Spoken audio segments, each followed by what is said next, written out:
किया और एक मणि प्राप्त किया, सेमंतक मणि। मणि ऐसी थी कि रोज जो है 10 भार सोना, 10 भार मतलब 20 तोला का एक भार हुआ, इतना सोना वो रोज देती थी, उत्पन्न करती थी।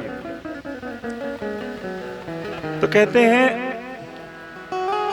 एक बार सत्राजित राजा जो है भगवान कृष्ण से मिलने द्वारिकापुरी आए। भगवान ने वो मणि मांगी द्वारिकाधीश ने कि ये मणि आप हमें हमारी राज्य को प्रदान करिए। उन्होंने मना कर दिया, इनकार कर दिया।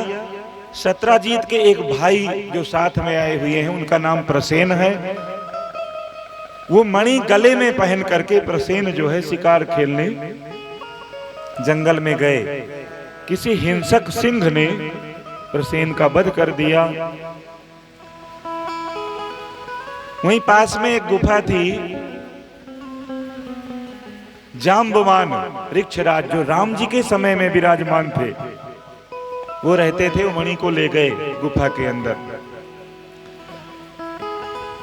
अब इधर सारा दोष जो है किसके ऊपर गया? द्वारिकाधीश के ऊपर। सबसे बताया सत्राजीत ने कि ये मणि मांग रहे थे, मैंने नहीं दिया, इन्होंने इसका हरण कर लिया, चुरा लिया इसको। तो सारे लोग प्रजा वाले जितने प्रजा में थे बोले कोई विशेष बात नहीं है, ये तो पहले भी चोरी करते थे ना, कितना भी बड़ा आदमी हो जाए, लेकिन जो जिसकी आदत है वो छूटती। सब लोग ये बातें करने लगे प्रजा में। अब प्रजा को कौन रोक सकता है?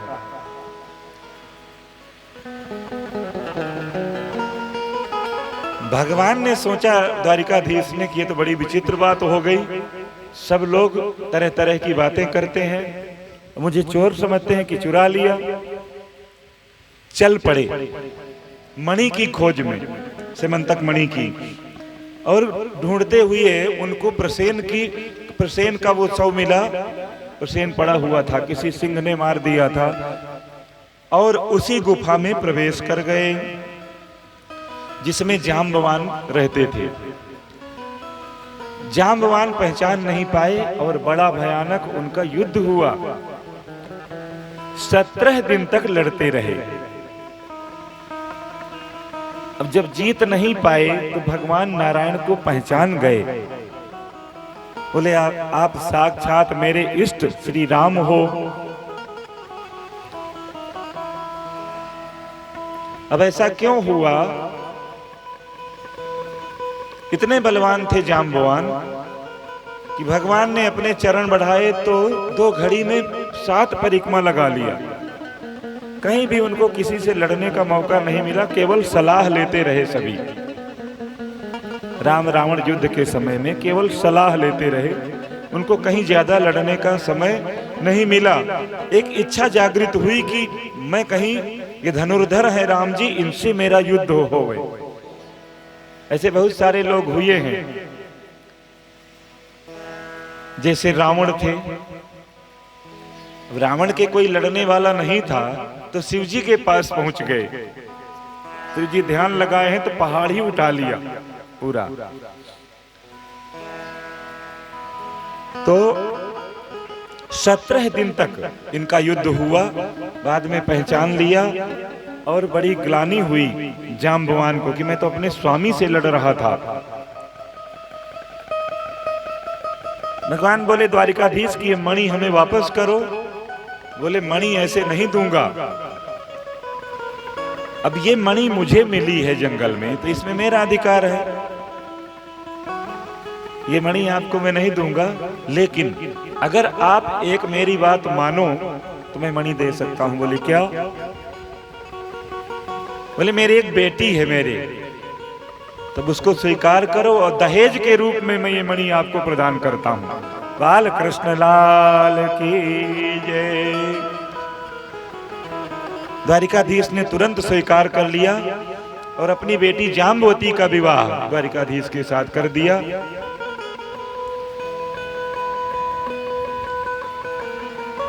ये भगवान की दूसरी पत्नी भगवान जाम्बवती को लेकर के घर में आए। एक बहुत सुंदर बात, अब यहां रुक्मिणी जी हैं और भी तमाम ब्रज की गोपियां हैं, उस मथुरा की, तो सब बैठी हुई हैं एक जगह। भगवान ने कहा था जाम्बवती को कि तुम सिर खोलना नहीं, कि वो रीछ की लड़की है, कैसी होगी, जैसे पिता वैसी पुत्री, ज्यादा सुंदर नहीं लग रही थी। तो भगवान ने कहा कि तुम सिर ढक के रखना, खोलना नहीं, और जब मैं कहूं तब तुम खोलना। बार बार रुक्मिणी जी बोले मुंह दिखाओ, मुंह दिखाओ, ये न खोले। रुक्मिणी जी को थोड़ा क्रोध आया, बोले पता नहीं अपने को कितना सुंदर ये मानती है, मुंह नहीं दिखा रही, जाओ तुम मेरी जैसी हो जाओ। जैसे ही ऐसे बोला रुक्मिणी जी ने, साक्षात लक्ष्मी हैं, भगवान बोले तुरंत खोलो अब मुंह। सब कुछ बदल गया। द्वारिकाधीश की जय। ये भगवान का दूसरा विवाह। अब राजा सत्राजीत हैं, उनको बड़ी ग्लानि हुई कि हमने द्वारिकाधीश को कलंक लगाया, इन्होंने चोरी नहीं किया, तब भी इनको मैंने चोर बनाया।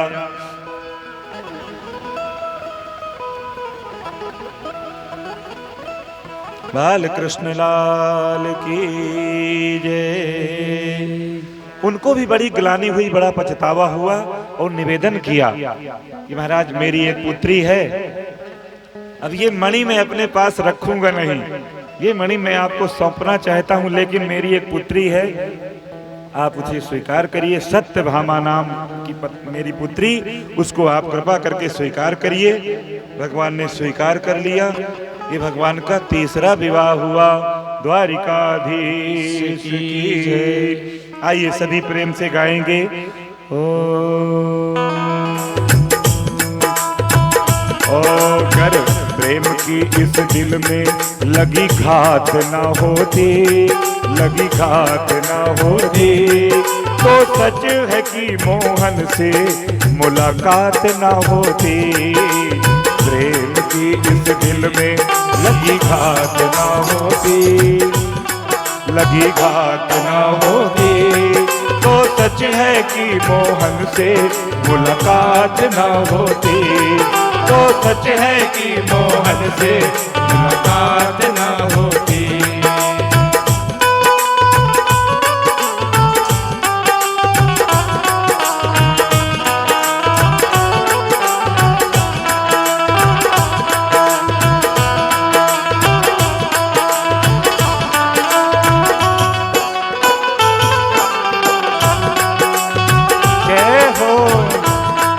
सरकार को नजराने में देता मैं भला क्या, सरकार को नजराने में,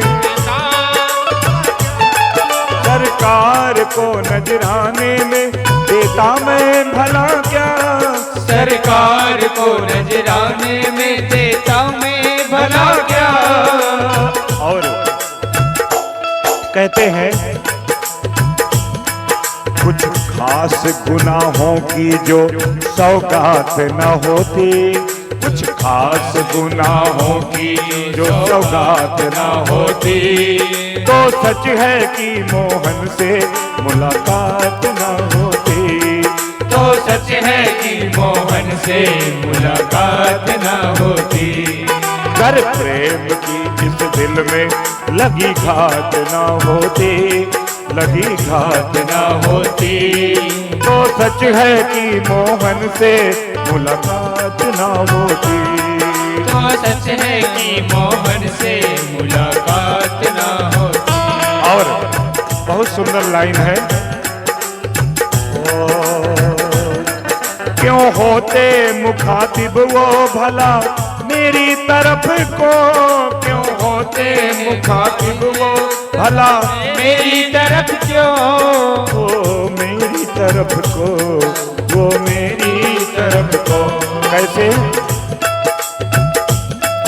आहों की कशिश की जो, आहों के कशिश की जो करामात ना होती, आहों की कशिश की जो करामात ना होती, तो सच है कि मोहन से मुलाकात ना होती, सभी गाएंगे। सच है कि मोहन से मुलाकात न होती।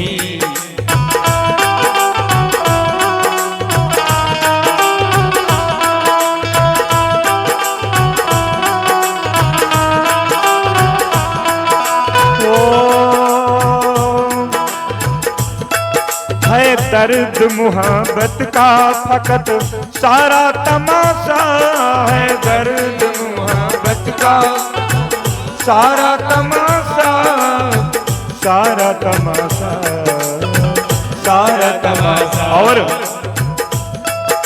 ये दिल ना होता तो कोई बात ना होती, ये दिल ना होता तो कोई बात ना होती। तो सच है कि मोहन से मुलाकात ना होती, तो सच है कि मोहन से मुलाकात न होती।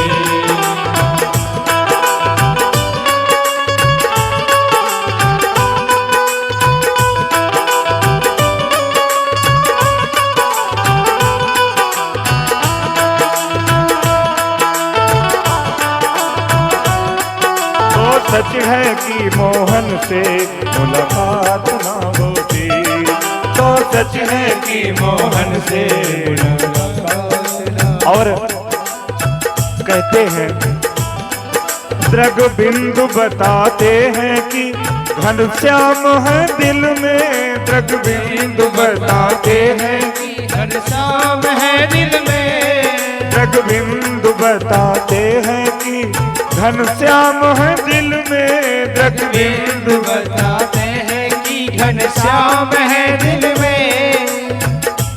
और घनश्याम ना होते, घनश्याम ना होते तो ये बरसात ना होती, घनश्याम ना होते तो ये बरसात ना होती। तो सच है कि मोहन से मुलाकात ना होती, तो सच है कि मोहन से मुलाकात न होती। तो सच है कि मोहन से मुलाकात ना। बोलो द्वारिकाधीश की जय। सुखदेव जी महाराज कहते हैं अर्जुन को लेकर के एक बार भ्रमण करने के लिए द्वारिकाधीश गए। जमुना जी के पुलिन पर एक युवती ध्यान मग्न होकर के बैठी है। अर्जुन ने पूछा अहम अहम देवस्य सवितुर दुहिता पतिमिक्षते विष्णुं वरेण्य वरदं तपः परममास्थितः। अर्जुन ने प्रश्न किया कि देवी तुम कौन हो, इस जंगल में बैठी हो अकेले?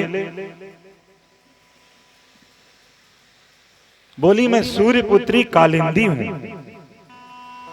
और द्वारिकाधीश को मैं पति रूप में वरण करना चाहती हूं, इसलिए मैं यहां तपस्या कर रही हूं। अर्जुन बोले कि कोई बात नहीं है, तुरंत मिला देता हूं, मैं मेरे साथ में मैं लेके आया हूं आज। और भगवान से द्वारिकाधीश से निवेदन किया और तुरंत कालिंदी का हाथ अर्जुन ने भगवान के हाथ में दिया। ये भगवान का विवाह यहाँ पर चौथा विवाह संपन्न हुआ। अब कहते हैं सुखदेव जी महाराज बताते हैं बिंद और अनुबिंद उनकी बहन है मित्रबिंदा, जो दुर्योधन के साथ अपनी बहन का विवाह करना चाहते हैं। कदाचित दुर्योधन से वो प्रसन्न रहते हैं तो एक स्वयंवर हुआ और दुर्योधन से पहले भगवान वहां पहुंचे, मन की बात जान गए और इनके साथ में विवाह किया मित्रबिंदा से। और ये भगवान का 5वां विवाह संपन्न हुआ। कहते हैं कौशल नरेश नग्नजित की प्रतिज्ञा थी कि एक रस्सी में जो 7 बैलों को एक साथ में नाथ दे, मैं अपनी पुत्री उसको दूंगा। द्वारिकाधीश ने उसका प्रण पूरा किया और सत्या नाम है उनका, उनके साथ में ये विवाह संपन्न किया। सुतकीर्त जी एक राजा हैं, उनकी पुत्री का नाम है भद्रा। तो अब कहते हैं उनके साथ में भगवान का 7वां विवाह हुआ और 8वां विवाह भगवान का लक्ष्मणा नाम की कन्या से हुआ। इस तरह से भगवान के 8 विवाह संपन्न हुए। द्वारिकाधीश की जय। भगवान के हरि अनंत, हरि कथा अनंता। नारायण परम स्वतंत्र हैं। जो स्वतंत्र है तो उनके दोष कभी निकाल नहीं सकते हैं। उनका अनुकरण केवल जो उन्होंने लीलाएं किया उनको स्मरण कर सकते हैं, और जो उन्होंने किया उसका अनुकरण नहीं कर सकते हैं, क्योंकि वो परमात्मा है साक्षात। अब जो है और भी विवाह भगवान के हुए। भूमिपुत्र भौमासुर रहते हैं, भास्कर के समान बहुत तेज है उनका, बहुत विशाल राज्य है। तो भगवान ने उनके कैद खाने में जा करके 16,100 राजा क्या करते थे, जीत जीत करके लाते थे और कैद खाने में बंद कर देते थे।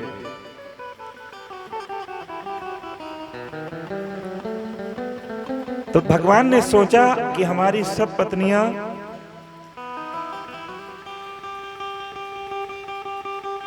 आठ पत्नियां हैं भगवान के, 8 महल बना दिए। द्वारिकाधीश की। आज भगवान गणेश जी का उत्सव चल रहा है जगह जगह। आज बड़ा सुंदर दिन, और जो है आज अनंत चतुर्दशी है। आज बहुत ही सौभाग्य की बात है, इतना सुंदर दिन हमको प्राप्त हुआ है। भौमासुर के यहां गए। मुर नाम का दैत्य दरवाजे पर 5 मुंह वाला, उसके 5 मुंह बहुत बलवान है, तो उसका भगवान ने वध किया। इसलिए भगवान को कहते हैं मुरारी। बोलो मुरारी भगवान की जय। भौमासुर का वध किया भगवान ने और उन कन्याओं को छुड़ाया वहां से। भगवान ने कहा कि तुम अपने अपने माता पिता के पास, जहां से तुमको लाए हैं ये राजा, वहां जाओ। अब उन कन्याओं ने निवेदन किया कि बेटी जब बड़ी हो जाती है उसका विवाह कर दिया जाता है, और हर माता पिता ये सोचते रहते हैं कि बड़ा सुंदर घर मिले इसको, बड़ा सुंदर वर मिले इसको, और ये अपने घर में जावे। कभी भी माता पिता अपनी बेटी का लालन पालन जीवन भर नहीं कर सकते हैं।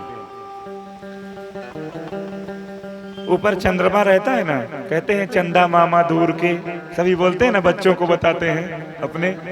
तो लक्ष्मी जी निकली समुद्र से और चंद्रमा भी समुद्र से निकले, तो लक्ष्मी जी के भाई चंद्रमा हुए। तो लक्ष्मी पति किसी को नहीं बनना चाहिए, कहने का भाव। इतने सुंदर बड़े बड़े राजा भौमासुर आदि चले गए यहां से।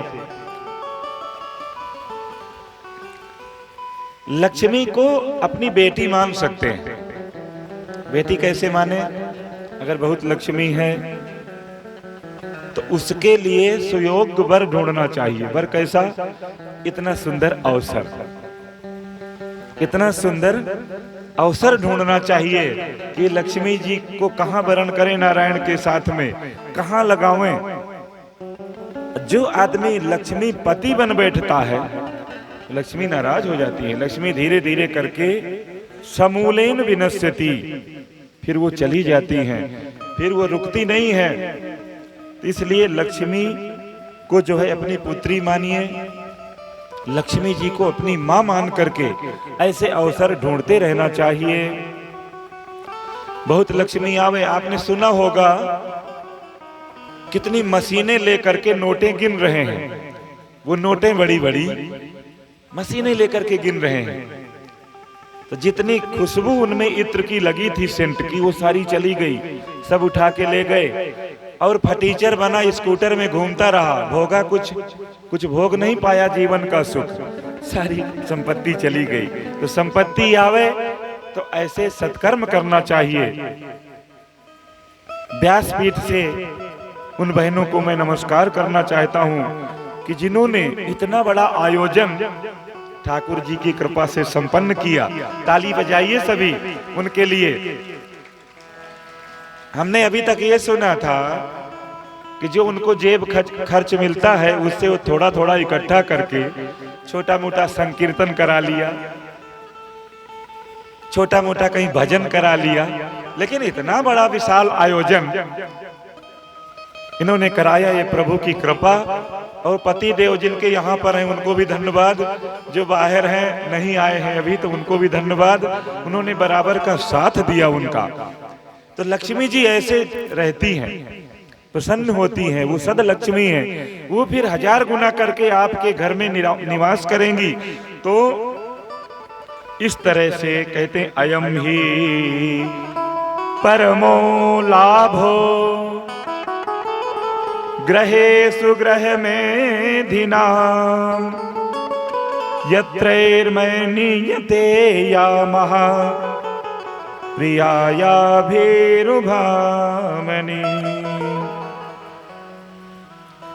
एक बार भगवान ने सोचा कि मेरी ये जो 16,108 भगवान ने उनको वरण कर लिया कि जिसका कोई नहीं उसका तो नारायण है, चलो मेरे साथ में। 16,100 वो हुई और 8 पहले से हैं, तो 16,108 महल बना दिए द्वारिका में। वो भी महल कैसे हैं? सोने के। सभी रहती हैं। तो भगवान ने एक दिन विचार किया कि सभी तो नाराज हो जाती हैं, लेकिन ये रुक्मिणी जी कभी रुष्ट नहीं होती, बड़ी सेवा करती है मेरी। भगवान ने एक दिन परिहास किया, रुक्मिणी जी से बोले तुम्हारे स्वयंवर में गया था, बड़े बड़े नरपति वहां इकट्ठा थे, शिशुपाल तो मुझसे सुंदर था, मैं तो ग्वाला हूं, गाय चराने वाला, मुझ में कोई गुण नहीं है, तो मुझे ऐसा लगता है कि मैं तुमको लेकर के चलूं और शिशुपाल से तुम्हारा विवाह करा दूं। भगवान ऐसा परिहास में बोले। रुक्मिणी जी बहुत दुखी हुई, मूर्छित हो गई रुक्मिणी जी। बोले आज आपने कहा कैसे यूं? अनन्य भाव से, साक्षात लक्ष्मी है रुक्मिणी जी, तो अनन्य भाव से आपकी हमेशा हम सेवा करती हैं, आपसे निवेदन है प्रभु। भगवान ने कहा परिहास कर रहा था। कभी कभी घर में बैठ करके सभी लोगों को, अगर घर बड़ा है, सभी लोग हैं, बहुएं हैं, पोते पोती हैं, तो सबको बैठ करके थोड़ी देर भगवत चर्चा करना चाहिए, हास परिहास करना चाहिए। अब आजकल क्या होता है कि सब अपने अपने रूम में, रूम बंद है, एसी में पड़े हैं, वहीं से नाश्ता पहुंच गया अंदर ही रूम में, वहीं से नाश्ता करके चले गए सीधे। एक जगह हम नवरात्रि में पूजा करा रहे थे, सेठ जी अंदर से 9 दिन नहीं निकले, मतलब भगवान को हाथ नहीं माता जी को जोड़ा 9 दिन, और वो वहां से निकले रूम से, मुझे लगता है एक पूरा इत्र, एक बोतल खत्म हो जाती होगी रोज, इतना इत्र लगा करके वहीं जूता पहन करके, देखते भी नहीं थे, सीधे निकल जाते थे भाई, सारा काम वहीं अंदर। पत्नी बेचारी बड़ी धार्मिक, वो बोलती थी थोड़ा हाथ जोड़ लो, लेकिन नहीं, वो बोले मैं नहीं जोड़ूंगा। तो हास परिहास घर में बैठ करके करना चाहिए। घर का वातावरण ऐसा होवे, प्रभुमयी होवे, भगवान की चर्चा होवे, तो हास्य परिहास। बोले मैं परिहास में आपको ऐसा बोला, आप दुखी न हो। और चतुर्भुज रूप धारण करके भगवान ने रुक्मिणी को संभाला। द्वारिकाधीश की जय। कहते हैं कि गृहस्थों के लिए गृहस्थी का तो इतना ही लाभ है कि वो कुछ समय आपस में बैठ करके हास परिहास करें। रुक्मिणी जी कहने लगी आपने जो भी कहा प्रभु वो बिल्कुल ठीक था, आप निर्गुण हैं, इसलिए आप में गुण कहां से आएंगे। रुक्मिणी जी बोलती हैं अजन्मा हो आप, शाश्वत हो, निर्गुण हो, तो आप में वो गुण कहां से आएंगे। आपके माता पिता का पता नहीं है, क्योंकि आप ही सारे जगत के माता पिता हो। आप रणछोर हो। भगवान ने रणछोर नाम स्वीकार किया भक्तों की रक्षा के लिए। तो आप रणछोर हो। जिन भक्तों का हृदय सागर पवित्र होता है वही आप द्वारिकाधीश के दर्शन कर पाता है, वही आपकी कृपा प्राप्त कर पाता है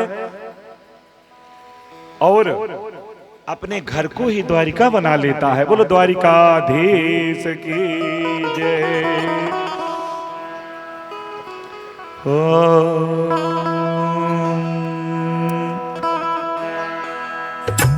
तो घर सांवले पर लुभाए हुए हैं। सभी गाएंगे प्रेम से ठाकुर जी की यश कीर्ति।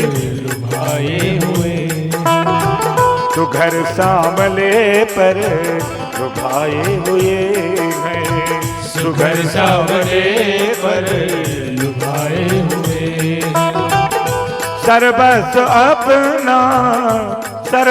अपना लुटाए हुए हैं। तो घर सांवले पर लुभाए हुए हैं। तो घर सांवले पर लुभाए हुए। और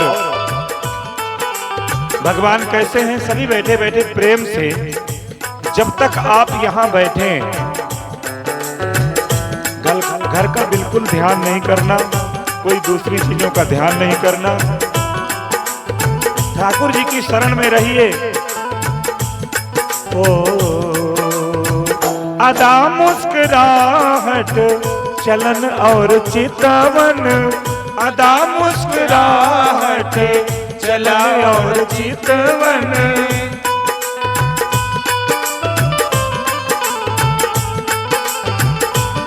और ये मेहमान दिल में, ये मेहमान दिल में बसाए हुए हैं। तो घर सांवरे लुभाए हुए हैं।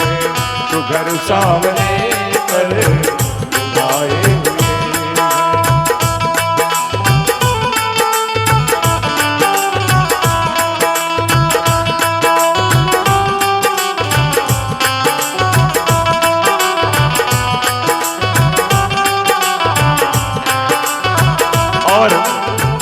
कृपा की नजर उनकी कितनी है हम पर। कृपा की नजर उनकी कितनी है हम पर। कि घर इस जिगर में, कि घर इस जिगर में बनाए हुए हैं। तो घर सांवरे पर लुभाए हुए हैं। तो घर सांवले पर लुभाए हुए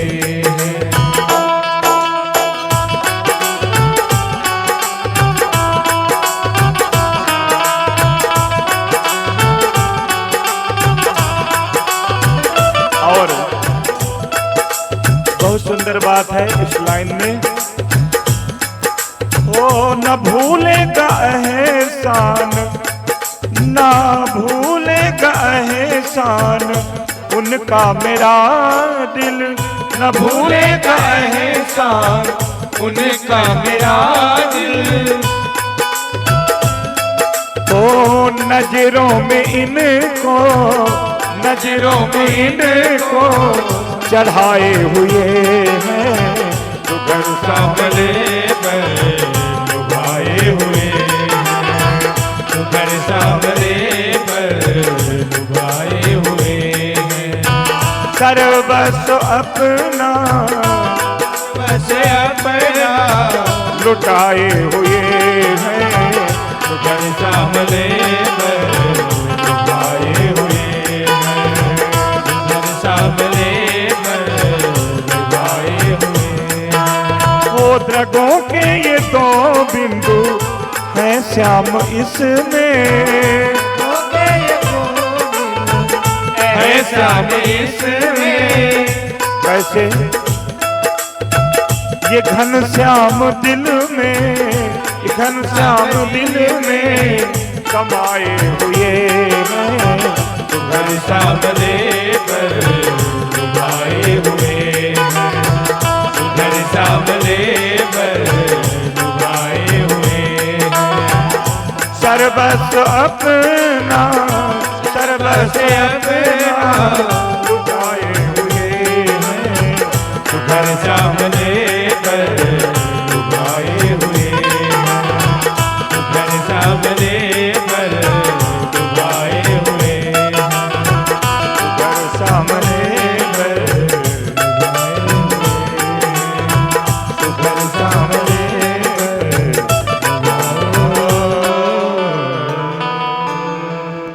बोलो द्वारिकाधीश की जय। रुक्मिणी के भाई रुक्मी की नातिन का विवाह इधर जो है बलराम जी के साथ संपन्न किया गया। रुक्मी जो है द्वारिका में थे, दूत कीड़ा में बैठे थे सभी, तो राजा महाराजा हैं पत्ते खेल रहे थे। रुक्मी बार बार जो है खेल बिगाड़ रहा था, आकाशवाणी हुई कि ये गलत कर रहा है, और बलराम जी ने तुरंत उसका वहीं पर वध कर दिया। निहते रुक्मणी स्याले ना ब्रवीत साधु साधुवा, रुक्मिणी बलयो राजन स्नेह भंग भया दुरी। इस घटना से भगवान कृष्ण कुछ नहीं बोले, बड़े भाई हैं दाऊ जी। अब आज का समय होता तो स्याल को बुद्धिदाय कहा, तुरंत पत्नी खड़ी हो जाती, बोले चलो यहां से, या तो कहते हैं कि ठाकुर जी कुछ नहीं बोले, ये समझ लिया कि जो भी होता है अच्छे के लिए होता है।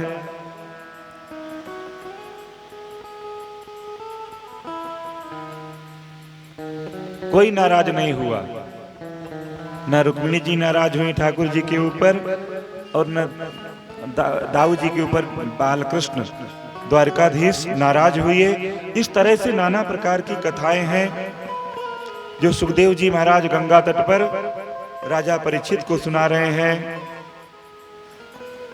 राजा बलि का पुत्र, उसका नाम है बाणासुर, पाताल लोक में रहता है। 1000 भुजाएं हैं उनके, कितना बल दे दिया है शिव जी ने, इतने तपस्या करके कितने वरदान मांग लिए। युद्ध करने के लिए एक दिन शिव जी से प्रार्थना किया कि या तो मेरे लड़ने वाला कोई पैदा करिए, या तो आप स्वयं मुझसे युद्ध करिए, क्योंकि इतना बल है मेरी भुजाओं में।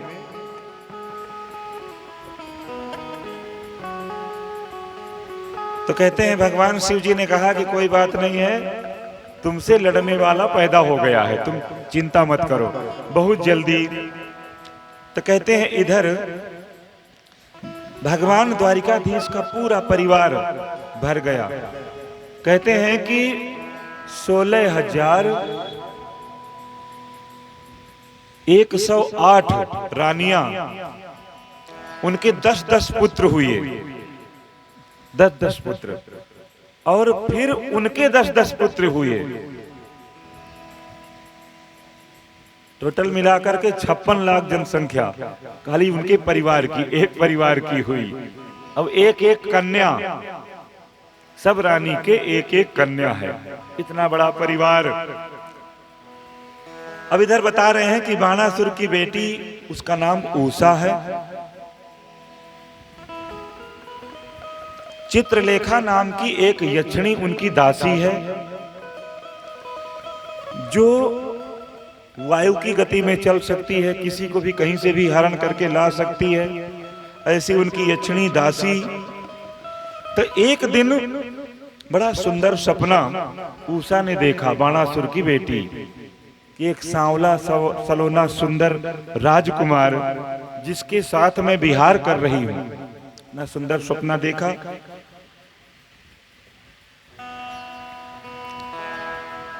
अब कहते हैं सवेरे अपने सखी को चित्रलेखा को बताया, चित्र बनाने लगी वो, हजारों हजार चित्र बना डाले। अंत में अनिरुद्ध जी का चित्र जैसे ही देखा वो शर्मिंदा हो गई। उषा शर्मा गई, बोले यही है। उषा समझ गई कि ये कहाँ है, और रात्रि के समय में अनिरुद्ध का हरण करके वो चित्रलेखा सोनितपुर में ले आई, पलंग के साथ उठा लाई। बोलो द्वारिकाधीश की जय। उषा और अनिरुद्ध प्रेम पूर्वक राजा महाराजाओं के यहाँ जैसे अपने रूम होते हैं अलग अलग एक एक, ऐसे उनके महल होते हैं। अलग महल में रहती है उषा, तो बड़े प्रेम से एक महल में बैठे हुए हैं।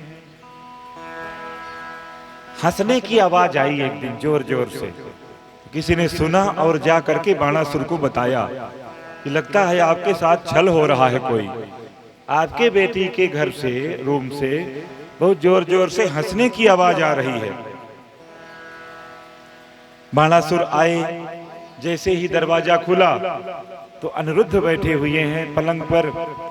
अनिरुद्ध को कैद कर लिया और बंदी खाने में डाल दिया।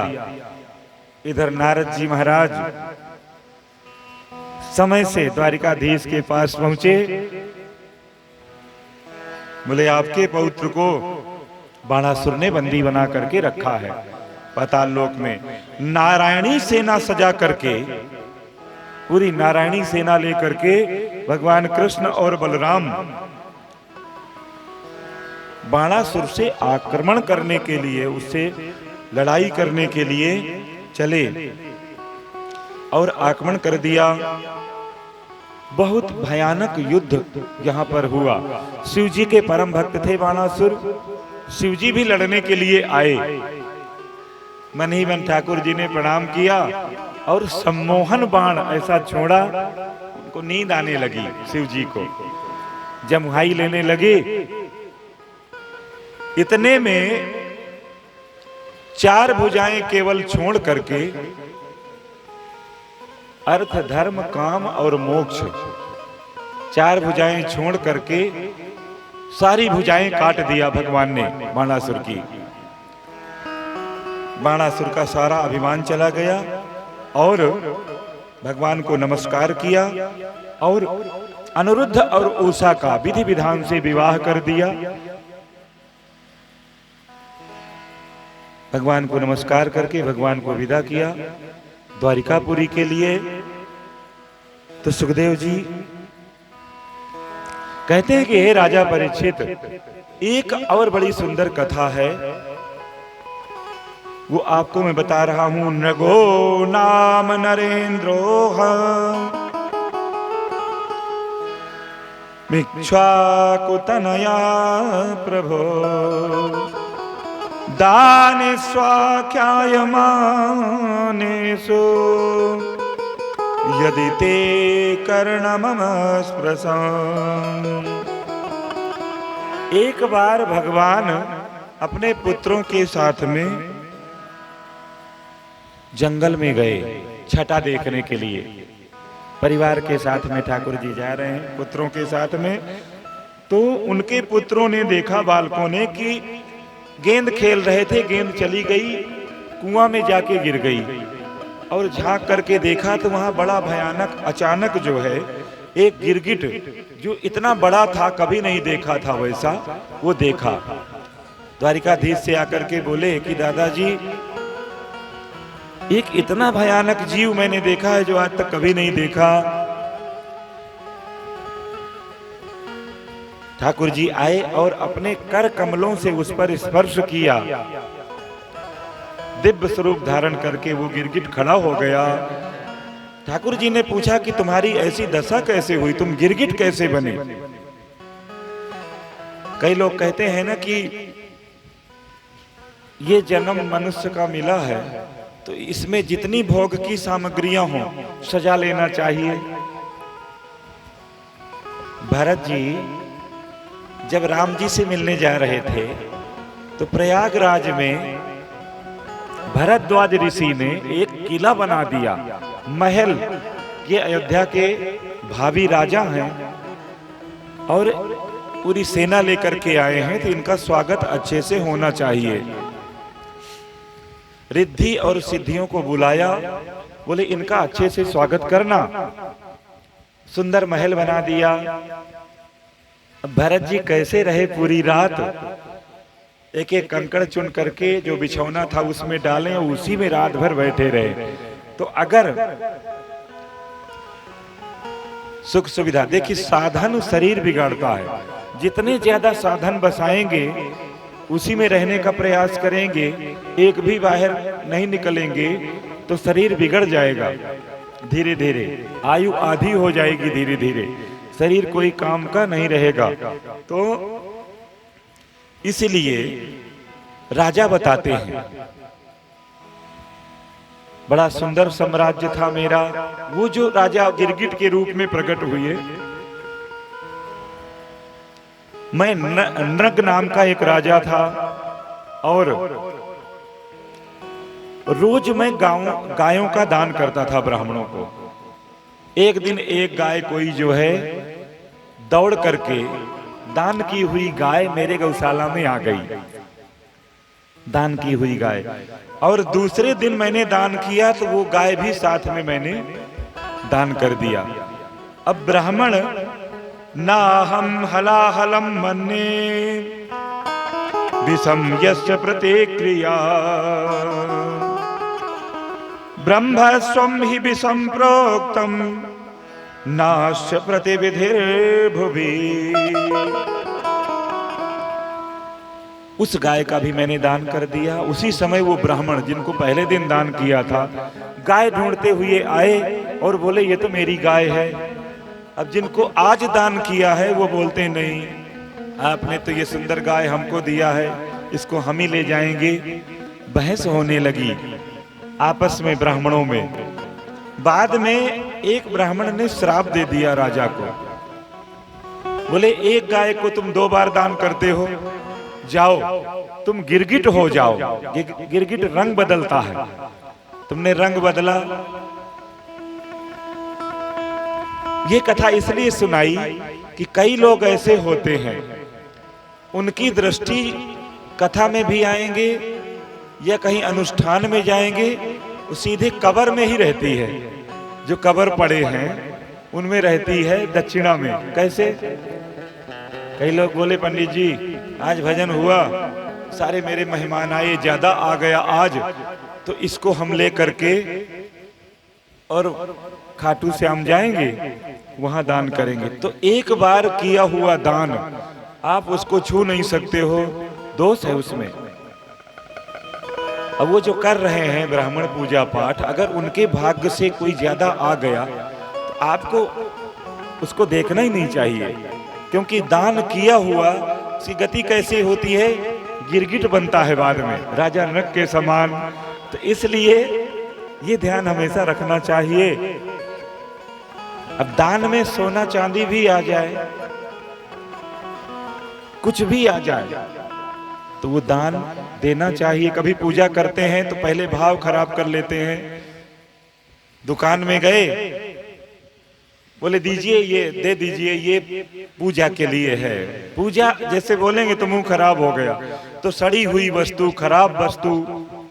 अभी पितर पक्ष आएगा ना, तो लोग ब्राह्मण जिमाते हैं पितरों को प्रसन्न करने के लिए, तो इतना रद्दी कपड़ा ला करके देते हैं सफेद वाला, पता नहीं वो ब्राह्मणों के लिए ही बनाया जाता है, पॉलिस्टर का सफेद। तो उसको तैयार रखते हैं साल भर, उसको भर देंगे। अब बोले 50 रुपए दे करके 100 रुपए, बोले पंडित जी दादाजी इतना ही देते थे, और इतना आशीर्वाद दीजिए कि दादाजी खूब प्रसन्न होंगे। प्रसन्न होंगे दादाजी? दादाजी तुम्हारे इतने महंगे कपड़े पहनते थे, इतनी बड़ी BMW में चलते थे, तुम्हारे ये 100 रुपए में प्रसन्न होंगे? तो ये सोच करके दान देना चाहिए कि सामने वाला जिसको पितृ रूप में आज जिमा रहे हैं, खिला रहे हैं, तो वो खूब प्रसन्न होके जावे, खूब आशीर्वाद दे के जावे, ऐसा सोचना चाहिए। तो ना हम हलाहलम मन्ने विषम यस्य प्रतिक्रिया। अपने पुत्रों से कहते हैं, वो जो सामने राजा नृग थे उनसे कहते हैं कि तुमको विष से भगवान बचा सकते हैं, कभी विष पी लो, कोई उपचार मिल जाए, उससे बच जाओगे, लेकिन कभी ब्राह्मणों के धन की चोरी नहीं करना चाहिए। ब्राह्मणों के धन की चोरी से भगवान भी कभी नहीं बचाते हैं, क्योंकि भगवान ने कहा कि ब्राह्मणों मुखमासीत, ब्राह्मण भगवान के मुख हैं, वेद पाठ करते हैं। सहस्र शीरखा पुरुखा सहस्राक्षः सहस्रपात। सुंदर वेद पढ़ते हैं ब्राह्मण, तो ब्राह्मण भगवान के मुख हैं, इसलिए कभी भी ब्राह्मणों के धन का हरण नहीं करना चाहिए। कोई असहाय ब्राह्मण कहीं रहता है तो उसको इतनी सहायता देना चाहिए कि वो संपन्न हो जाए और खूब अपना अच्छे से घर चलावे और आपका यश गान करे, तो ये आशीर्वाद इतना लगेगा। अब इधर कहते हैं सुखदेव जी महाराज, एक बार दाऊ भैया के साथ भगवान ने कहा कि कन्हैया, तेरा कभी वृंदावन चलने का मन नहीं होता कि वृंदावन चलें? कितनी बढ़िया बढ़िया लीलाएं वहां करते थे, खेलते कूदते थे, माखन रोटी खाते थे, तो कभी तुम्हारा मन नहीं करता? तो ठाकुर जी ने कहा, दाऊ भैया हमें तो राज्य कार्य बहुत करने हैं, आप जाकर के एक बार घूम आइए। वृंदावन में दाऊ भैया का भव्य स्वागत हुआ, ये आए, भव्य स्वागत हुआ। गर्मी खूब हो रही थी। जमुना जी से प्रार्थना किया कि अगर इसमें स्नान करूं, पवित्र हो जाऊं और शीतल हो जाऊं, तो जमुना जी को अपने हल मूसल से बलात् खींच लिया। संकर्षण है, आज भी वृंदावन में टेढ़ी बहती हैं जमुना जी, कभी दर्शन करिएगा तो हलाकार टेढ़ी, हल मूसल से उनको 3 जगह से टेढ़ा कर दिया। तो कहते राम राम महाबाहो न जाने तब विक्रम, यस्यै कांसेन विधिता जगती जगतः पते। जमुना जी प्रार्थना करती हैं कि राम राम महाबाहो, हे राम आप इतने बलवान हो, मैं आपको बारंबार नमस्कार करती हूँ, जैसी आप आज्ञा देंगे वैसा मैं करूंगी। इस तरह से ये चरित्र भगवान बलराम जी का राजा परीक्षित को सुखदेव जी महाराज सुना रहे हैं। अब कहते हैं एक बड़ा सुंदर वृत्तांत है इसमें। उनके समय में भी ऐसे व्यक्ति थे। पौंड्रक नाम का एक राजा था, एक आध चाटुकार राजा उनको मिल गए, काशी नरेश जैसे चाटुकार राजा, रोज प्रशंसा करते थे, अरे आप तो साक्षात वासुदेव जैसे दिखते हो, आप तो कितने सुंदर हो, सच में आप एकदम वासुदेव लगते हो। अगर कहीं 4 भुजाएं होती आपके, 2 चीज की कमी है केवल, 4 भुजाएं, 4 हाथ और 1 सुदर्शन, इतनी कमी है। और आपकी पत्नी को तो लक्ष्मी हम बना देते हैं, इतने सुंदर मुकुट उकुट लगा करके बना दिया, बिठाल दिया। भगवान मानने लगा अपने को। ब्राह्मणों को बुलाया, यशगान करो मेरा। कुछ मंत्री जय जयकार करते और पौंड्रक द्वारिकाधीश बोलते उनको, पौंड्रक वासुदेव, जय जयकार करते पौंड्रक वासुदेव। अब जो है, अब एक चिट्ठी लिखा, काशी नरेश उनको बोले कि अब ऐसा करो कि 2 वासुदेव तो रह नहीं सकते हैं, तो द्वारिका वाले को तुम समाप्त कर दो और तुम ही खाली बचोगे। कृष्ण कन्हैया लाल की जय। तो एक चिट्ठी लिखी द्वारिका के लिए, एक व्यक्ति को भेजा दूत को कि जाकर के ये चिट्ठी दे देना। तो चिट्ठी में क्या लिखा था, वासुदेवोऽवतीर्णे हम एकमेव न चापर, चिट्ठी में लिखा था कि मैं ही एक बस वासुदेव हूं, दूसरा कोई नहीं है। भूतानाम अनुकर पार्थम तुम तो मिथ्याभिधाम त्यजो। इसलिए तुम झूठ मूठ के वसुदेव हो, ये पदवी तुम छोड़ करके मेरी शरण स्वीकार करो, क्योंकि मैं ही सच्चा वासुदेव हूं। कई लोग आज भी हैं इस धरती पर पौंड्रिक वासुदेव कि स्वयं अपने को भगवान मान लेते हैं, सारी पूजा अपनी कराते हैं और इतना सुंदर वेश बनाते हैं। कोई अनुष्ठान नहीं, कोई तप नहीं, पिछले जन्म का सत्कर्म इकट्ठा है, उसकी वजह से वो इतना सुंदर और अपने को पुजा रहे हैं और ठाकुर जी से दूसरे को अलग कर रहे हैं। ऐसे लोग तो तुम ये त्याग दो और मेरी शरण स्वीकार करो। भगवान ने कहा कि इस नए भगवान का दर्शन करने दाऊ जी ये चलेंगे अपने। ये नए भगवान कौन से दूसरे प्रकट हो गए। जैसे ही भगवान पहुंचे तो वो जो सुदर्शन बनाया था, तो ऐसे ही ये चलता है ना पंखा, बटन दबाओ तो चलेगा, उसमें भी बटन लगा रखी थी। तुरंत धीरे से कपड़े के अंदर से बटन दबाया, सुदर्शन चालू। दो ही हाथ थे, एक बटन दबाई, दो हाथ। और जैसे नहीं चित्र बनाते हैं तो उसमें चाबी, जितनी चाबी भरी राम ने उतना चले खिलौना। तो खिलौना लगा रखा था, तुरंत चक्र चालू हो गया। बलराम जी बोले देखो ये तो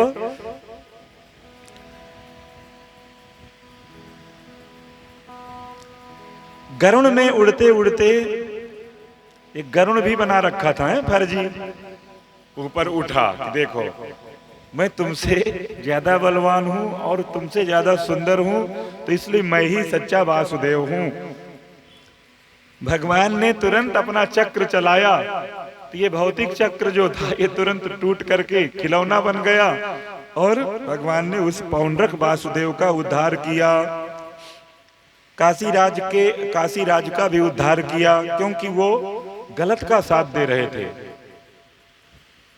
काशी राज के पुत्र सुदक्षिण ने अभिचार प्रयोग करके आग बरसाने वाली एक कृत्या उत्पन्न की, और क्योंकि उसके पिता का वध किया था, एक कृत्या उत्पन्न की और द्वारिका में छोड़ दी। द्वारिका कहते हैं जैसे ही जलने लगी तो सुदर्शन चक्र चलाया भगवान ने, और चक्र ने कृत्या के साथ साथ पूरी काशी को ही भस्म कर दिया। तब भगवान शिव ने पुनः काशी बसाई अपने त्रिशूल में। तो आज भी काशी का कभी अब नाश नहीं होता है।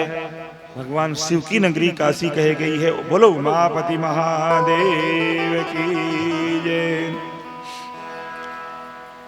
एक दिन नारद जी ने विचार किया कि 16,108 बहुत होती हैं, इन रानियों के साथ में ये कैसे रहते होंगे। एक घर में जाने के लिए कितने महीने में इनका नंबर होता होगा। 16,108 दिनचर्या देखने के लिए नारद जी गए और भगवान से मिले बिना सीधे एक महल में पहुंचे। तो भगवान क्या करते हैं, अपनी पत्नी रुक्मिणी और उद्धव जी के साथ में दूत कीड़ा कर रहे हैं, ताशें खेल रहे हैं, पत्ते खेल रहे हैं। भगवान दूसरे महल में तुरंत गए, वहां से निकल करके मिल नहीं रहे अभी भगवान से। दूसरे महल में गए तो भगवान जो है सोए हुए दिखे कि शयन कर रहे हैं भगवान। तीसरे महल में गए, भगवान घोड़े हाथी आदि के साथ बगीचे में विचरण कर रहे हैं, देखा। चौथे महल में गए, ठाकुर जी अपने बाल गोपालों के साथ में बैठे मंत्रणा कर रहे हैं, हास परिहास कर रहे हैं। फिर एक महल में गए, भगवान संध्योपासना कर रहे हैं। किसी महल में गए तो गायत्री जप कर रहे हैं। सब जगह भगवान को विराजमान देखा। ऐसे भगवान सर्वत्र हैं। अब ये पंखा है, ये चल रहा है हवा के रूप में, परमात्मा विराजमान है। इसमें देखते हैं भगवान, बटन दबाते हैं तो पंखा चलता है, हवा देते, हवा दिखती नहीं है कभी। ये प्रकाश इस रूप में भगवान विराजमान है। कण कण में, हर एक जीव में भगवान विराजमान है। तो भगवान से नारद जी ने क्षमा याचना किया। तो भगवान क्या कहते हैं, बड़ी सुंदर बात कही भगवान ने, नाहं बसामि वैकुंठे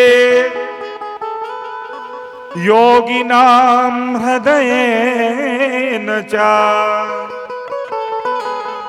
मद्भक्ता यत्र गायन्ते तत्र तिष्ठामि नारद। बोले कोई बोलता है भक्तों के हृदय में, तो वहां भी आप मुझको मत मानो, न वैकुंठ में और योगी नाम हृदय न च, न योगियों के हृदय में, लेकिन मेरे भक्त जहां बैठे होते हैं, मेरा गायन करते हैं, मेरी कथा श्रवण करते हैं, उनके हृदय में मैं हमेशा निवास करता हूं। द्वारिकाधीश की जय। क्षमा याचना किया नारद जी ने और भगवान को प्रणाम करके वहां से प्रस्थान किया। अब कहते हैं भगवान की दिनचर्या कैसी है। नारायण सोने चांदी के महल हैं, सुवर्ण नगरी है द्वारिका। साक्षात भगवान विश्वकर्मा ने जिसको बनाया, समुद्र के बीच में है। तो भगवान क्या करते हैं कि नित्य भगवान ब्रह्म मुहूर्त में जागते हैं, सुबह जल्दी जागते हैं और जागने के बाद भगवान सर्वप्रथम अपने स्वरूप का ध्यान करते हैं। कराग्रे बसते लक्ष्मी कर मध्य सरस्वती। सवेरे सवेरे सर्वप्रथम जागे ना, तो जागने के बाद कराग्रे बसते लक्ष्मी, अपने हाथ देखना चाहिए।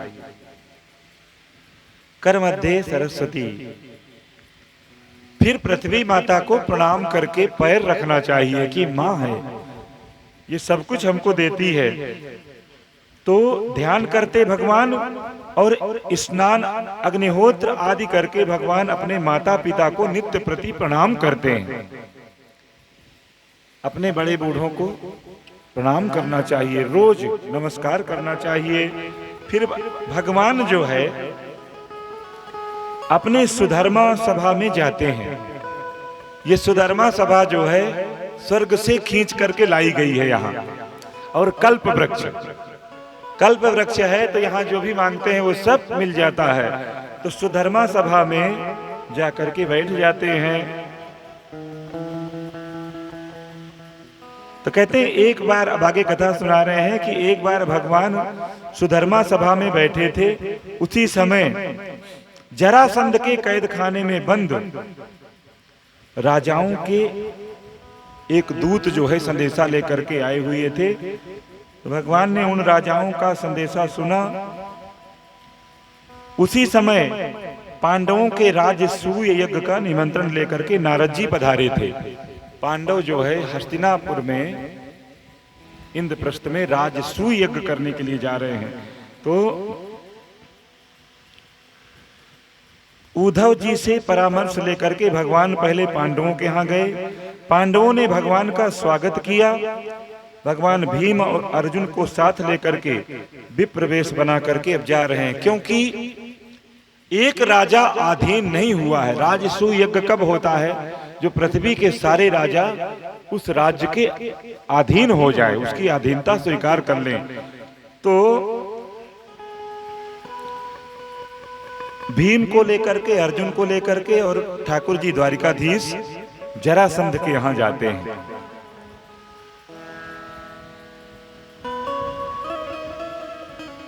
जरासंध को ने देखा, विप्र वेश बना रखा है, ब्राह्मण का वेश।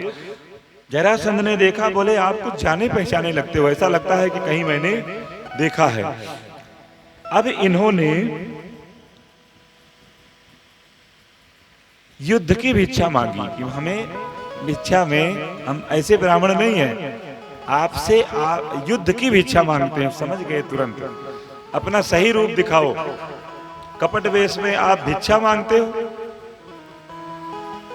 पहचान गए। असौ ब्रकोदरः पार्थ तस्य भ्रातार्जुनो हयम् अनयोर्मातुलेयम् कृष्णं जानीहते रूपम्। कहते मैं तुमको पहचान गया हूं। 17 बार तुमसे मैंने लड़ाई की है और तुमको रण से भगाया है मैंने, तुमको युद्ध में मैंने पराजित किया है। तुम मेरा युद्ध छोड़ करके गए हो, इसलिए तुमसे मैं कभी युद्ध कर नहीं सकता हूं। और ये अर्जुन है, बड़ा दुबला पतला दिख रहा है, ये भी मेरे लड़ने के काबिल नहीं है। ये भीमसेन कुछ ठीक ठाक है, बोले इससे मैं युद्ध करूंगा। तो कहते हैं भीमसेन को ही अभिमान हो गया था कि इसने भगवान और अर्जुन को फेल कर दिया और मुझसे युद्ध करेगा, तो उनको थोड़ा सा अभिमान हुआ भीमसेन को। 27 दिन तक युद्ध चला, भीम पराजित नहीं कर पाए जरासंध को। भगवान ने समझा कि अब ये मेरा सखा, मेरा भाई, अब इसकी नस नस ढीली हो गई है। भगवान ने संकेत किया कि तुम युद्ध में दोनों पैर पकड़ करके चीर दो इसको। भीम ने देखा, संकेत देखा और चीर करके फेंका। अब तो वो दोनों भाग जो है आकर के बार बार जुड़ जाते थे। जरा नाम की राक्षसी ने इसको 2 भाग को जोड़ करके बनाया था और अपने पुत्र के रूप में स्वीकार किया था, तो वो जुड़ जाते थे बार बार। भगवान ने संकेत किया कि भाई एक इधर ऐसे फेंको। अब वो आए और पीठ दोनों की लड़ी, दोनों तरफ की, तो फिर नहीं जुड़ा। इस तरह से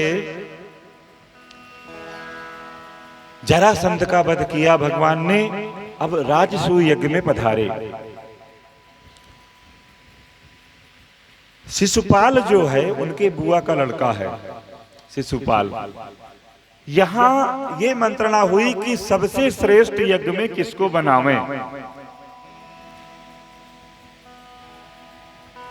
सबने अपना अपना मत दिया, परामर्श दिया।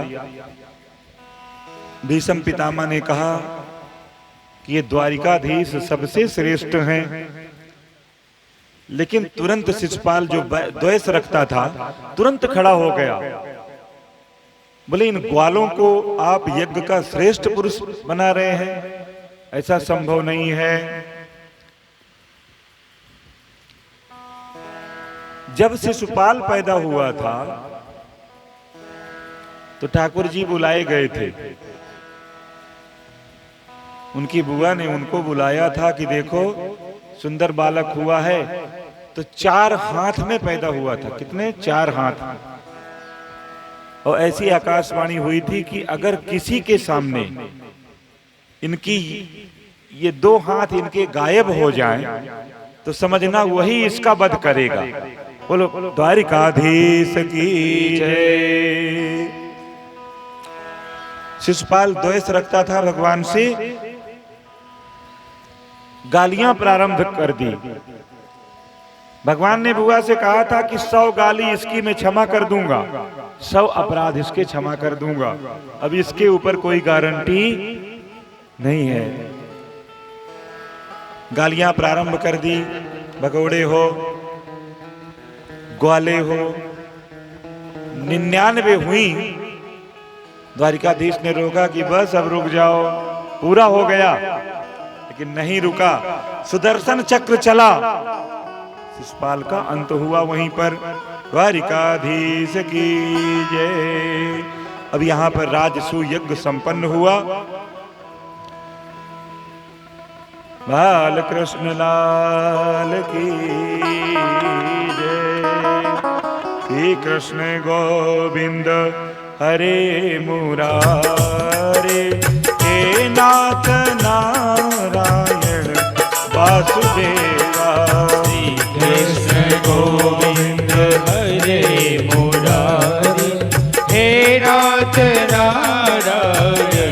वासुदेवा हे नाथ नारायण वासुदेवा, हे नाथ नारायण वासुदेवा, हे नाथ नारायण वासुदेवा, हे नाथ नारायण वासुदेवा। श्री कृष्ण गोविंद हरे मुरारे, हे नाथ नारायण वासुदेवा, श्री कृष्ण गोविंद हरे मुरारे, हे नाथ नारायण वासुदेवा, हे नाथ नारायण वासुदेवा, हे नाथ नारायण वासुदेवा, हे नाथ नारायण वासुदेवा, हे नाथ नारायण वासुदेवा, हे नाथ नारायण वासुदेवा। अनेकानेक लीलाएं भगवान की जो मन और वाणी से परे हैं, फिर भी सुखदेव जी महाराज राजा परीक्षित को भगवान की लीलाओं का गान करा रहे हैं। तो कहते हैं एक बड़ी सुंदर कथा प्रत्यक्ष की वृंदावन की। एक मुगल दंपत्ति विवाह करके जा रहे थे, बिहारी जी के सामने से निकले, भीड़ लगी हुई थी। भीड़ तो उस व्यक्ति की पत्नी ने कहा कि यहां कुछ हो रहा है, चलो देखते हैं चल करके। उस व्यक्ति ने कहा कि देखो हम लोग मुसलमान हैं, हिंदुओं का कोई देवता है, तो इसमें अपने नहीं जाते हैं, यहां नहीं जाना चाहिए। स्त्री ने हठ किया कि मैं तो जाऊंगी, मैं तो देखूंगी। अब नई नई शादी हुई है, पत्नी नाराज न हो जाए, इसलिए बोले कोई बात नहीं, मैं यहां बाहर खड़ा हूं, तुम देख के आओ। तो जैसे ही वो पर्दा बार बार खुलता है ठाकुर जी का, बार बार बंद होता है, नित्य नया श्रृंगार। तो जैसे ही पर्दा खुला, उसके अंतःकरण से कविता निकलने लगी। ऐ हो दिल जानी, सुनो दिल की कहानी, तू दस्त हो बिकानी, बदनामी हो सहूंगी मैं। कहते हे बिहारी जी, इतना सुंदर स्वरूप, इतना सांवला सलोना, आज मैं आपके हाथों बिक गई। देव पूजा ठानी, अरुण नवाज हूँ भुलानी, तजे कलमा कुरान, अब निदाग होए रहूंगी मैं। ऐ हो श्याम सुंदर, चित चोर बात साची कहूं, हूं तो मुगलानी पर हिंदुवानी होए रहूंगी मैं। क्यों हिंदुवानी? क्यों कि हमेशा खुद आ बोलते रहते हैं कि तुम ही आओ तुम ही आओ, और यहां तो वो नहीं आता है, लेकिन वो इतना सुंदर भेज देता है सामने। कभी नहीं देखा बोले उसको, वो जगह खाली पड़ी रहती है जहां हम जाते हैं, बोले यहां ध्यान करो, लेकिन वहां कोई होता नहीं है, ना कभी दिखा किसी को। और यहां तो अब तो हम पत्थर के सनम पूजेंगे जिससे टकरा भी सके और मर भी सके। सामने बैठ करके ठाकुर जी के सामने आंसू बहाते हैं कि तू बैठा है, तू कर। कितना सुंदर भाव है। तो बोले हूं तो मुगलानी पर हिंदुआनी होए रहूंगी मैं। आज के बाद उतार करके फेंक दिया उसको, बोले तुम जा, अब मैं यही भजन करूंगी। रसखान जी उन्होंने लिखा है इतनी सुंदर कविता। वो खुद में अब्दुल रहीम खान खाना नाम था उनका, और वो इनकी सुंदरता देख करके इनके वश में हो गए। इतना सुंदर रसगान यशगान किया। राजा के यहाँ रहते थे, तो एक दिन राजा ने कुछ कह दिया, चले गए। भगवान के नाम का स्मरण करते, और नौकरी क्या मिली थी? भाड़ झोंकने की। भाड़ होता है, उसमें जलता रहता है, चने पकाते हैं उसमें। राजा कहीं से पता लगाते लगाते आए अकबर, तो बोले जाके सिर असभार सो क्यों झोंकत भार अस। इतना बड़ा भार था, राज्यकार तुम संभालते थे सब राजकाज, तुम भार झोंक रहे हो। उन्होंने कहा रहीमन उतर्यों पार, तुम्हें पार हो गया। भार झोंक सब भार महा। अब इस भार में अपना पूरा राज्यकार का जितना भार था सब झोंक दिया। अब मैं इनकी शरण में आ गया हूं। इतनी सुंदर, इतने सुंदर हैं ठाकुर जी हमारे। एक सुंदर भजन सभी प्रार्थना में गाएंगे।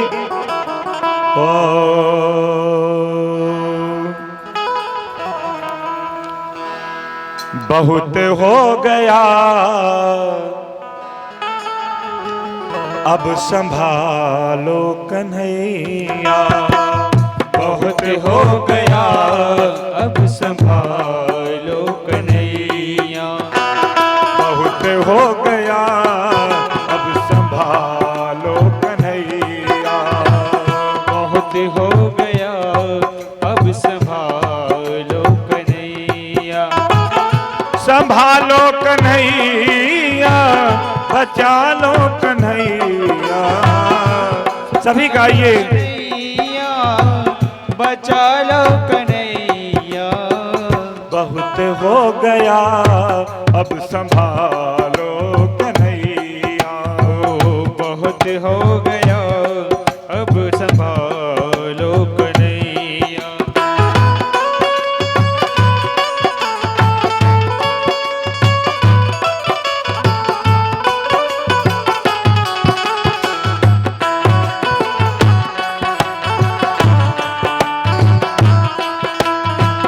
बहुत हो गया अब संभालो कन्हैया। और कितनी सुंदर बात कहते हैं, दरिया दुखों की में नैया चलाना, दरिया दुखों की में नैया चलाना, कितना है मुश्किल प्रभु मैंने जाना, कितना है मुश्किल प्रभु मैंने जाना। दरिया सुखों की, दरिया सुखों की बहा दो कन्हैया, बहुत हो गया अब संभालो कन्हैया। जय हो। बहुत हो गया अब संभालो कन्हैया।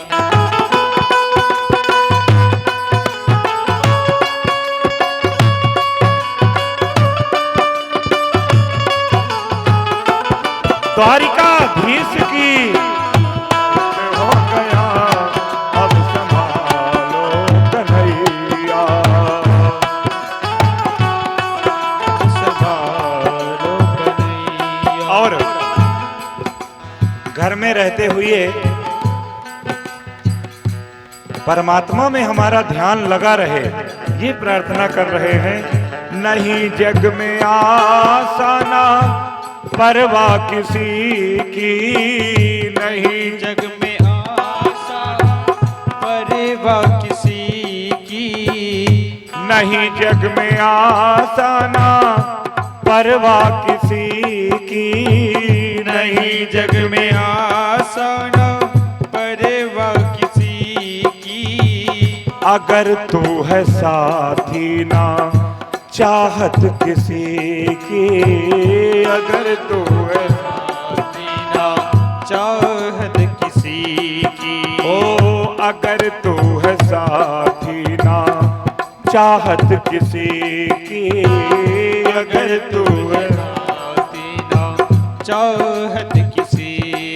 और मुझे अपना साथी बना लो कन्हैया, मुझे अपना साथी बना लो कन्हैया। बहुत हो गया अब संभालो कन्हैया, बहुत हो गया अब संभालो कन्हैया। हो संभालो कन्हैया, बचा लो कन्हैया, संभालो कन्हैया, बचा लो कन्हैया। बहुत हो गया अब संभालो कन्हैया, बहुत हो गया अब संभालो कन्हैया। अर्चित हारमोनी के लिए सभी लोग प्रार्थना करेंगे। खुशियों से भर दो मेरा श्याम दामन, खुशियों से भर दो मेरा श्याम दामन, हरो पाप सारे करो मुझको पावन, हरो पाप सारे करो मुझको पावन। हो मुझको गले से, मुझको गले से लगा लो कन्हैया, बहुत हो गया अब बहुत हो गया अब संभालो कन्हैया, संभालो कन्हैया, बचा लो कन्हैया, हो गया अब संभालो कन्हैया। बहुत हो गया अब संभालो कन्हैया, बहुत हो गया।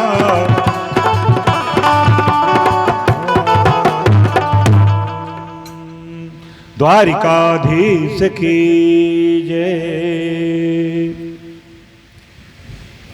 परीक्षित प्रश्न पूछते हैं सुखदेव जी से कि आपने बताया गोविंद नाम का बताया, आपने मुरारी बताया, मुर नाम के दैत्य का वध किया, तो सब भगवान के नाम किसी न किसी कारण से हैं। एक नाम भगवान का है दीन बंधु। अब ये दीन बंधु नाम भगवान का कैसे पड़ा?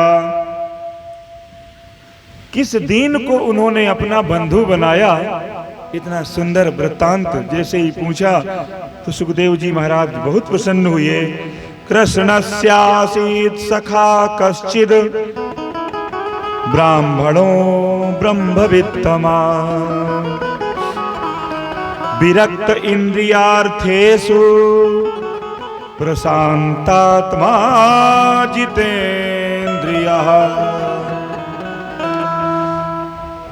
बोले परीक्षित, एक ऐसे अकिंचन ब्राह्मण की कथा तुमको सुनाता हूं जो इतना जीवन में दुखी हुआ और पहले भी भगवान का सखा था तब भी इतना दुखी हुआ। कहते हैं ना, भगवान जिसको अपना मानते हैं उसका कुछ न कुछ ले लेते हैं, तब उसको अपना समझते हैं भगवान। तो भगवान श्री कृष्ण के एक मित्र थे सुदामा। सुदामा जी कैसे थे? प्रशांतात्मा जितेन्द्रियः। प्रशांतात्मा, संयमित आत्मा को अपने वश में करने वाले, और इंद्रियां उनके हमेशा वश में रहती थी। ब्राह्मणों में श्रेष्ठ ब्रह्मज्ञानी और विषयों से विरक्त। कई लोग सीरियल वाले सुदामा जी को और नारद जी को बड़ा टेढ़ा मेढ़ा दिखाते हैं, पागल जैसे, फटे कपड़े। प्रशांतात्मा जितेंद्रिय, जो ऐसा होगा वो गरीब भले होगा लेकिन वो ऐसा होगा। ऐसे नहीं थे सुदामा जी। ब्राह्मणों ब्रह्मवित्तमाः, साक्षात नारायण से सीधा संबंध था उनका। ऐसे सुदामा जी का चरित्र बता रहे हैं। दरिद्रा सीदमानासा वेपमानाभिगम्य च,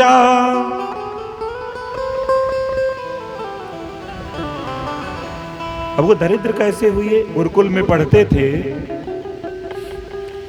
गुरु माता बहुत मानती थी कृष्ण को, बलराम जी को। थोड़ा चना दिया, बोले बारिश का सीजन है, जा रहे हो, कहीं भूख लगे, मिल करके खाना सब लोग। सुदामा जी को ही दे दिया, पोटली बना करके ले लिया उन्होंने। अब वहां बड़े जोर की आंधी आई। कृष्ण बलराम और सुदामा जी अलग अलग हो गए। बड़ी जोर की हवा चल रही है, बड़ी जोर की आंधी। अब इनको भूख लग गई सुदामा जी को, एक पेड़ में चढ़ करके बैठे हैं वर्षा से बचने के लिए। भूख लग गई, बोले कितने दूर में होंगे मेरे मित्र, तो ये जो मैं लिए हूं इसमें से लगता है थोड़ा सा खा लूं, क्षुधा शांत हो जाएगी। तो जैसे ही पोटली निकाली, अगर स्वादिष्ट भोजन कहीं मिल जाए, महाराज जी एक और, एक कटोरा खीर और होता रहता है। प्रारंभ किया, वो चने जो दिए थे भूख में इतने सुंदर लगे, धीरे धीरे करके पूरे खा गए। अब उनको लगा कि अरे गुरु माँ क्या कहेंगी। ननु ब्रह्मन् भगवतो सखा साक्षात् पति ब्रह्मणं च शरणश्चैव भगवान सात्वतर्षभः। भगवान कुछ नहीं बोले, ठाकुर जी कुछ नहीं बोले, लेकिन गुरु माता को पता चला। दाऊ जी ने कहा कि आज तो भूखों मर गए, कुछ मिला नहीं। बोले हमने चने दिए थे। तो बोले ये सुदामा अकेले खा गया पूरे चना। श्राप दे दिया गुरु माता ने, जाओ तुम दरिद्र हो जाओ। दरिद्र होने का श्राप दे दिया गुरु माता ने। विद्या पढ़ने के बाद ठाकुर जी द्वारिका मथुरा आए, मथुरा से द्वारिका गए, अलग अलग हो गए। और ये इनका विवाह हुआ सुदामा जी का, पत्नी का नाम है सुशीला। तो सुशीला भी इतनी पति सेविका, अपने पति का सेवन करती हैं, हमेशा जो भी मिलता है उसी में निर्वाह करती हैं।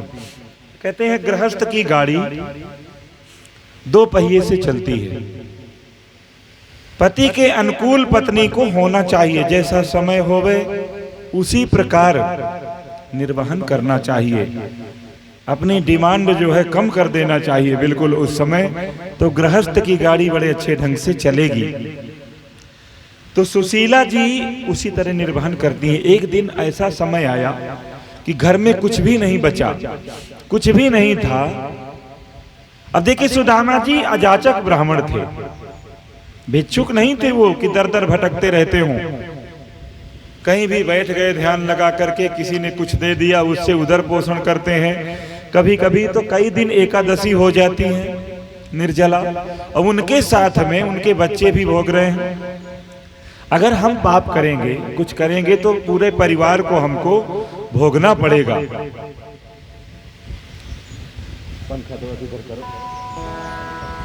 पूरे परिवार को भोगना पड़ता है हमारे द्वारा किया हुआ पाप। तो बच्चे भूखे थे, आज बिलख रहे थे।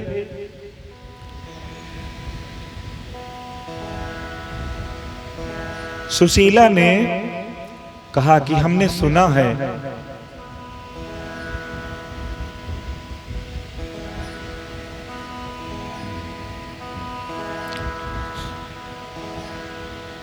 सुशीला ने कहा कि हमने सुना था आप एक बार बोल रहे थे कि कृष्ण और बलराम तुम्हारे मित्र हैं, तो आज वो द्वारिकाधीश हैं, सोने की नगरी में रहते हैं, द्वारिका के नाथ हैं। तो एक बार आपको नहीं लगता कि आपको अपने मित्र से मिलना चाहिए? ये नहीं कहा कि जाओ मांग करके कुछ ले आओ, ऐसा नहीं कहा। पति का मान सम्मान वो जानती हैं कि मेरे पति ऐसे हैं कि कभी मांग नहीं सकते किसी से भी। तो बोले आपको एक बार द्वारिकाधीश के दर्शन करना चाहिए। ब्रह्मण्यश्च शरणश्च भगवान सात्वतर्षभः। बोले कोई बात नहीं है, चला जाऊंगा। लेकिन इतने बड़े राजा हैं, वो द्वारिका के नाथ हैं, तो राजा के पास खाली हाथ कैसे जाऊं? क्या बोलेंगे सब लोग कि सब लोग बोलेंगे कि तुम्हारा सखा आया है, मित्र आया है, कुछ लाया नहीं तुम्हारे लिए भेंट, तो क्या लेकर के जाऊं? दौड़ी दौड़ी गई सुशीला, एक एक मुट्ठी 4-6 घर से मांग करके लाई। तो अलग अलग तरह के चावल हो गए थे, कोई जीरा सर था, कोई बासमती था, कोई राजभोग था, कोई और टूटा हुआ मोटा मोटा, तो अलग अलग तरह के। तो अब बांधे किस में? तो एक फटी पुरानी साड़ी थी उनकी, उसी का एक पल्लू फाड़ करके उसमें बांध दिया, पोटली बना दिया। बोले इसको लेकर के जाना और अपने मित्र को दे देना।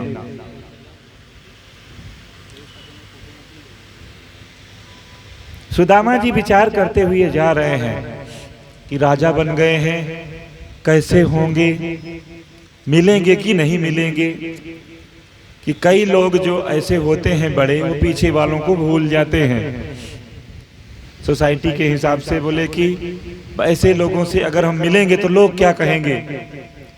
लेकिन लिखा है कि जे न मित्र दुख हो ही दुखारी, जे न मित्र दुख हो ही दुखारी।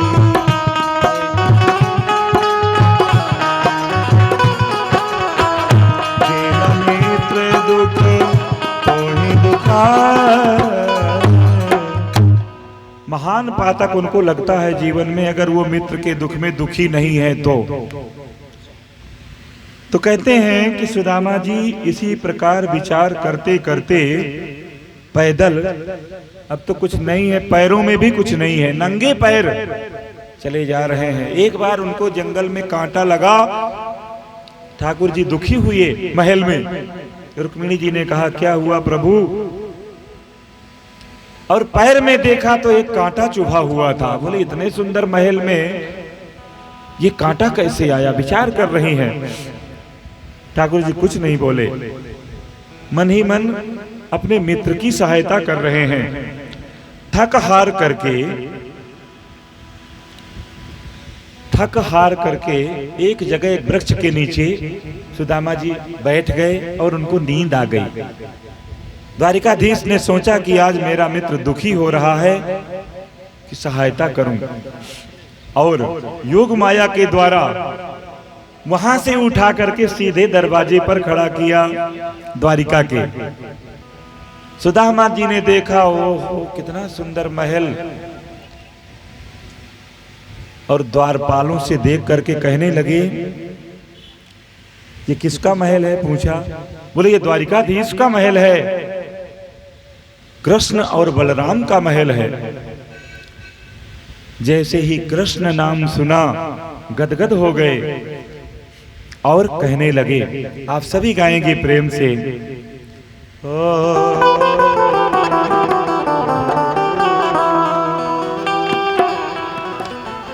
अरे द्वारपालो कन्हैया से कह दो, दर पे सुदामा गरीब आ गया है।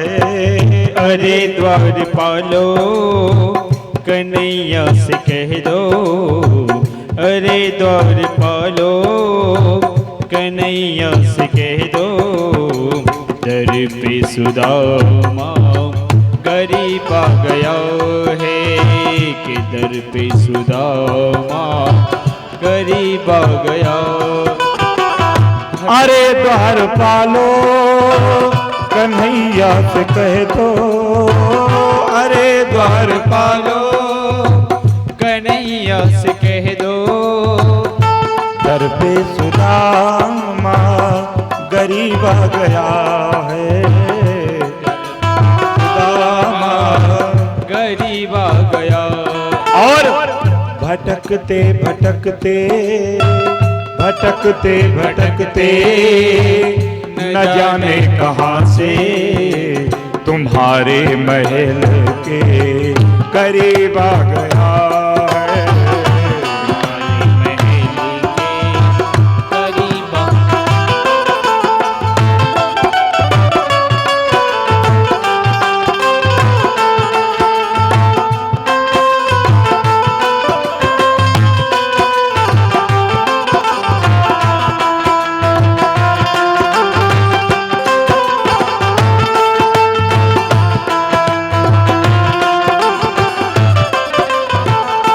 और